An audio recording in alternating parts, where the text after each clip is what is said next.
आज उनके घर पर मैं पहुंचा हुआ हूं। हमारे साहब जी मान सिंह इंजीनियर साहब इटावा और बहुत ही मिशनरी समाज सेवक, गरीबों के मसीहा और गरीबों की मदद, सुख दुख में साथ, बेटियों की शादी में मदद, ऐसे महान शख्स जिसे आपसे मैं मुलाकात करा रहा हूँ, मानवर साहब जी, माननीय इंजीनियर साहब जी से। सर, मैं पूछना चाहता हूँ, जो आप जो काम कर रहे हैं समाज के लिए, और इससे समाज में क्या जागृति आ रही है, जो बहुजन महापुरुष हैं उनके विचारों को आगे बढ़ाने का काम कर रहे हैं, उससे समाज में क्या आप दिशा निर्देश देना चाहते हैं? मेरा नाम इंजीनियर मान सिंह गौतम है और मैं सितंबर 2020 में हजीरा गैस प्लांट सूरत ONGC से रिटायर हुआ हूँ।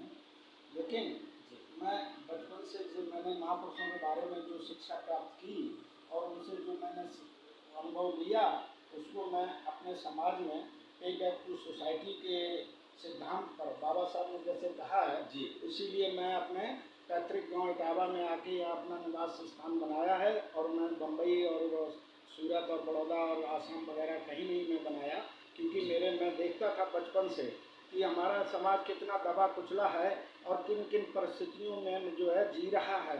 तो इसी सिद्धांत के आधार पर जब हमारे महापुरुषों ने अपनी पारिवारिक स्थिति को ना देखते हुए, अपने परिवार के बारे में ना सोचते हुए हमारे समाज को जगाने और उसके उत्थान के लिए पूरा जीवन लगा दिया है, चाहे हमारे तथागत गौतम बुद्ध से लेकर सभी संत गुरुओं और महा समाज सुधारकों में पेरियार रामा स्वामी जी, नारायणा गुरु जी, हमारे साहू जी महाराज और बहुत से बाबा साहब अम्बेडकर हैं, सावित्रीबाई फुले तथा ज्योतिबा राव फुले हैं, संत गाडगे हैं, अच्युतानंद जी हैं और हमारे जो है घासीदास इत्यादि महापुरुषों और साधु संतों ने जिनको समझ में आया उन्होंने अपना जीवन पर्यंत समाज को जगाने और उनकी दशा को सुधारने के लिए अपना जीवन लगा दिया। उसी सिद्धांत पर मैं यहाँ आके पेपर सोसाइटी के सिद्धांत पर मैं भी यहाँ आके अपना मैं 11वें से समाज सुधार के बारे में कविता लिखता हूँ। और मैं सर्विस में था इसलिए मैं बहुत खुल के समय नहीं दे पाया, लेकिन रिटायरमेंट के बाद मैं लिखता रहा। फिर मैं देखा कि मैंने कुछ जब सुनाया समाज में तो देखा कि लोगों ने जब समझा तो मैं सोचा मैं बहुत कुछ लिखा है, तो मैंने फिर उसको सतत प्रयत्न किया और आगे बढ़ाया है। फिर मैं देखा कि मेरा जितना भी महापुरुष हुआ है जी, सभी ज़्यादातर 90% का महापुरुष OBC का पैदा हुआ है और OBC समाज सोया हुआ है। इसलिए हम, क्योंकि हमारे समाज की गलती नहीं है OBC की, क्योंकि शिक्षा से बहुत दूर रहा है और शिक्षा नहीं थी तो उसको ज्ञान नहीं था, तो इसलिए अंधविश्वास के रास्ते में भटक गया है। तो मैंने देखा कि अब मेरी ड्यूटी बनती है कि ऑल ओवर इंडिया से हमारे महापुरुषों का, OBC के महापुरुषों का या सभी महापुरुषों का, चाहे उसमें साहित्यकार लेखक हों, हमारी वीरांगनाएँ हों, हमारे देशभक्त हों, हमारे समाज सुधारक हो, हमारे संत गुरु हों आदि जो है ना, हमारे क्रांतिकारी वीर हों और जो भी हैं जिन्होंने हमारा ये ब्राह्मणवादी मनवादी व्यवस्था में जो हमारे महापुरुषों के इतिहास को इतने सालों से छुपा के रखा है और अपने सब जिन्होंने देश हित में कुछ भी नहीं किया उनको देशभक्त बनाने की कोशिश कर रहे हैं। तो मैंने कहा ये मेरा परम कर्तव्य है। तो मैं ऑल ओवर इंडिया से ढूंढ कर सभी स्टेट से मैं महापुरुषों का जीवन परिचय 50 का लिख चुका हूँ और मेरा अभी वो सतत प्रयास जारी है, जिसमें मेरी 5 पुस्तकें बनेगी अलग अलग हमारे संत गुरुओं की।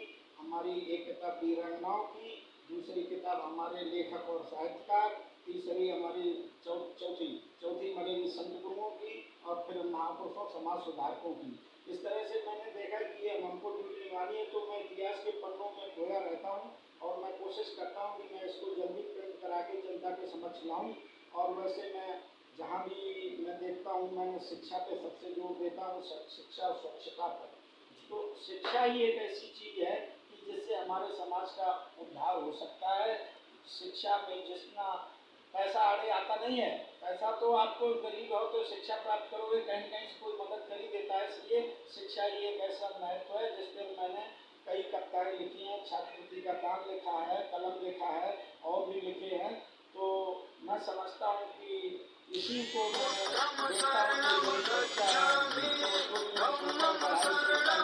अगर अच्छा पढ़ने में है, पढ़ाई वजह तो मैं उसको भी हेल्प कर देता हूँ, चाहे वो गुजरात का हो चाहे कहीं का भी हो। जी। मैं सामने से नंबर मंगा लेता हूँ और भेज देता हूँ, क्योंकि मैं देखता हूँ कि जो समाज भटका हुआ है, जो शराब और दारू में लगा है, उसको तो नहीं समझाया सकता है। जी। वही है कि जो हमारा बच्चा या समाज का कोई भी है, SC/ST OBC या जो भी है, वो जो है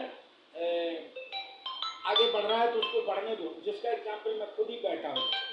तो इसलिए मैं हमेशा तत्पर इसी प्रयास में रहता हूँ, और मैं यहाँ जहाँ भी मेरी पोस्टिंग रही है वहाँ इन सब कामों को जारी रखा है। और धम्मपद को मैंने आसाम 2,500 पुस्तकें आसाम, इलाहाबाद, सूरत और बड़ौदा सब जगह मैं दान किया हूँ। और मैं हाँ, अभी भी मैं कई पुस्तकें युग पुरुष बाबा साहब और ज्योतिबा फुले, सावित्री बाई फुले, और मैं अभी सम्राट अशोक की 1000 कापियाँ प्रतियाँ छपवा के भी बंटवाता हूँ, और मैं अपने कुल प्रिंट निकाल लेता हूँ महापुरुषों को, वो भी जाके बांटता हूँ। और मैं हमेशा मैं सोचता हूँ, बस थोड़ी सी बात है कि हमारे राजनीतिक जो ग्रुप हैं वो जगह टुकड़ों टुकड़ों में बटे हुए हैं, अगर इकट्ठे हो जाए तो आज ये हमारा बौद्ध धर्म का प्रचार प्रसार और ये हमारे समाज की दशा सुधर जाए। इसलिए मैं अनुरोध करता हूँ राजनीतिक दलों से भी कि वो एक मंच पर आए और मेरे दुख को समझे, तथा अपना व्यक्तिगत लाभ को छोड़कर हमारे अनेकों महापुरुषों के त्याग की कहानियां हैं, चाहे कांशीराम हो, चाहे बाबा साहब हो, बहुत सारे महापुरुषों ने त्याग किया हुआ है। बिना त्याग के कोई महापुरुष ऐसा नहीं है जिसने त्याग ना किया हो अपने परिवार की तरफ से। इसी कड़ी में हमारे हमारे यहाँ आए हुए हैं भीमराव बौद्धाचार्य अम्बेडकर बौद्धाचार्य जी आए हुए हैं, जो इनकी इतनी माली हालत है कि मैं इनके घर गया तो मेरे को रुआस आ गया। और इन्होंने अपने परिवार की तरफ ना देखते हुए, हालांकि बच्चों की पढ़ाई की तरफ तो ध्यान दे रहे हैं, लेकिन अभी ये समाज सुधारने के लिए सब जगह लोग यहाँ घूमते हैं, सभी अपना प्रचार प्रसार में तत्पर रहते हैं जिंदगी भर, और बचपन से ही लगे हुए हैं। ऐसे महानुभावों को मैं संगत पाके मैं बहुत धन्य हुआ हूँ, और मैं उनको यही करता हूँ कि आप ऐसे करते हैं, और मैं आपको शुक्रिया अदा करता हूँ। आप मेरे घर पे आए हुए हैं, और मैं सभी को हमारी तरफ से, आप सुनने वालों को सभी को हमारी तरफ से जय भीम, नमो बुद्धाय। और शिक्षा और स्वास्थ्य पर और स्वच्छता पर ध्यान दें, यही हमारे सभी का अनुरोध है। इस उपलक्ष्य में मैं एक कविता सुना देना चाहता हूँ। जी सर, सुनाइए।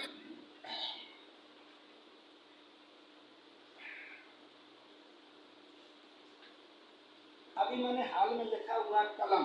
जी। कलम क्योंकि शिक्षा कलम के बगैर नहीं पूरी हो सकती है, तो ये बेजुबां कलम बहुत कुछ कहती है। ये बेजुबां कलम बहुत कुछ कहती है।